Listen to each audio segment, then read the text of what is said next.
My dear ones, today I want to tell you about the year when the very earth beneath our feet seemed to split in two, and the hearts of millions were torn apart with it. They call it the Partition, but to those of us who lived through it, it was the end of the world as we knew it. I remember the summer of 1947 was unusually hot, and the air was thick with a silence that felt like a held breath. We had lived side by side for generations, sharing our bread, our joys, and our sorrows, and we never once asked what God the other prayed to, but suddenly a line was drawn by people who had never walked our streets or tasted our water, and that line turned brothers into strangers and neighbors into shadows of fear. I remember the night the fires started on the horizon, and the orange glow that replaced the stars was not the light of lamps, but the burning of homes where children had played only hours before we had to leave in the middle of the night, taking only what we could carry in our hands and the heavy weight of the memories we had to leave behind. I saw a sea of people walking with eyes that had seen too much and ears that were ringing with the cries of the lost. We walked until our feet bled, and the dust of the road became our only shroud. I remember crossing a river that was no longer water, but a flow of tears and blood, and the silence of those who fell along the way is a sound that has never left my ears for 80 years. I can still see the face of my childhood friend standing on the other side of a fence that was not there the day before, and the way we looked at each other with a grief that had no words. Those who stayed and those who left all lost a piece of their soul that day, because a land can be divided but a heart cannot be sliced without bleeding out its life. I want you to understand that hate is a fire that consumes the one who carries it, and the only thing that survived that great storm was the small acts of kindness where a stranger offered a sip of water or a hidden corner to a family in flight. Do not ever take your peace for granted, and never let the lines on a map become walls in your mind, because we are all made of the same clay, and we all return to the same earth.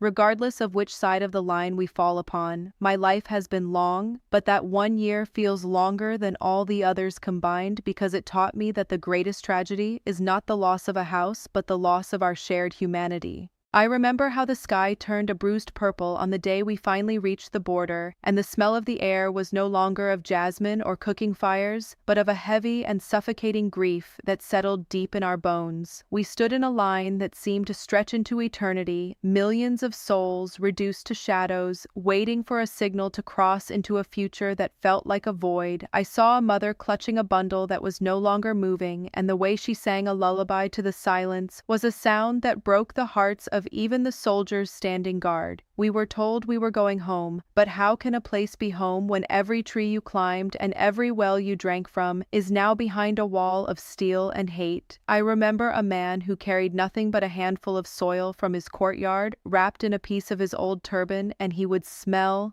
it every mile just to remind himself that he once belonged somewhere. The children were the quietest of all, because their laughter had been stolen by the sights of the road, and they looked at us with eyes that were 1,000 years old, asking questions that no adult could answer without weeping. We slept on the hard earth under a moon that looked down on us with a cold and distant indifference, and I wondered if the stars over my old house were still the same ones I saw now, or if they too had been divided by the mapmakers of the world. I saw families huddled together like sheep in a storm, holding on to each other so tightly that their knuckles turned white, as if by letting go, they would simply vanish into the chaos. I remember the taste of the dry bread given to us by strangers, and how that bread tasted like the highest blessing because it was given with a hand that did not ask our name or our faith. It was in those moments of absolute loss that I saw the true face of God, not in the grand speeches of leaders, but in the quiet sharing of a single blanket in the freezing night. My children, you live in a world where you argue over small things and you complain about the comforts you have, but I tell you that a roof over your head and a night of sleep without the fear of fire is a wealth beyond all the gold in the banks. We learned that everything you own can be taken in a single hour, but the strength of your spirit and the kindness you show to a fellow traveler is the only thing that can never be stolen from you. I carry the scars of that journey, not on my skin, but in the way my heart beats faster whenever I see a a crowd or hear a sudden shout, and I pray that your generation never has to learn the lesson that I learned, which is that the thinnest line on a paper can become the widest ocean of sorrow if we forget that we are all brothers under the sun. I remember the sounds of the night in those makeshift camps where the air was heavy with the low hum of thousands of people whispering prayers in a dozen different tongues, and yet it felt like one single collective sigh to the heavens. We had lost our houses, our lands, and our gold. But in that stripped-down life, we found a strange and terrible clarity about what it means to be alive. I saw a woman who had lost everything take the last scrap of her shawl to wrap the shivering shoulders of a child she had never met, and in that moment I saw more holiness than in any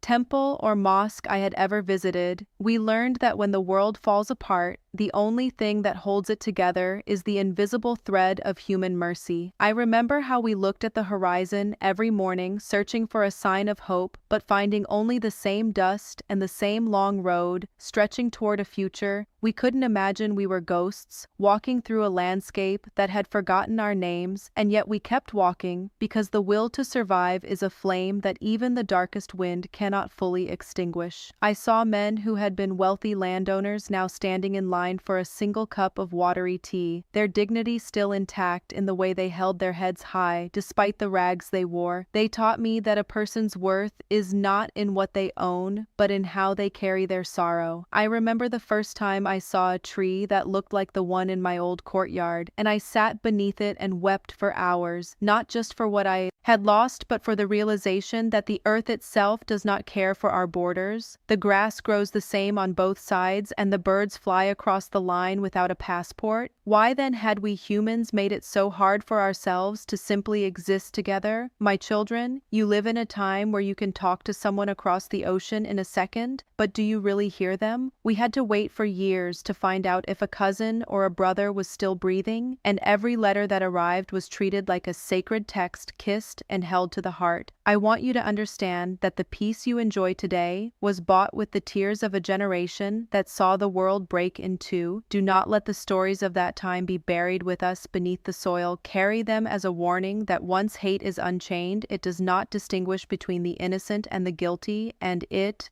leaves a scar on the land that takes 100 years to fade. Keep your hearts open and your hands ready to help, for we are all just travelers on a very short journey, and the only thing that truly bridges the split in the earth is the love we are brave enough to show one another. My children, as I reach the very end of my 100 years, I realize that the earth did not just split on that day. In 47, it left a crack in the soul of every person who walked those dusty roads, and that crack is where the light of wisdom eventually seeped in. I spent many decades hating the wind that blew us away from our homes, but as the sun sets on my life, I have finally let that weight go, because I realize that the land belongs to no one, and we all belong to the Creator who made us without borders. I remember the first time I went back to the old village, after 50 years, and I stood before the house that was no longer mine, and the people living there came out with tears in their eyes and offered me the same water from the same well I had drunk from as a child. In that moment, the wall fell down and the fence vanished, because we saw in each other's faces the same aging, the same longing, and the same love for the soil that feeds us all. I want you to know that the pain of the partition was not just in the leaving, but in the forgetting, and I have spent my life remembering, so that you would not have to live through such a shadow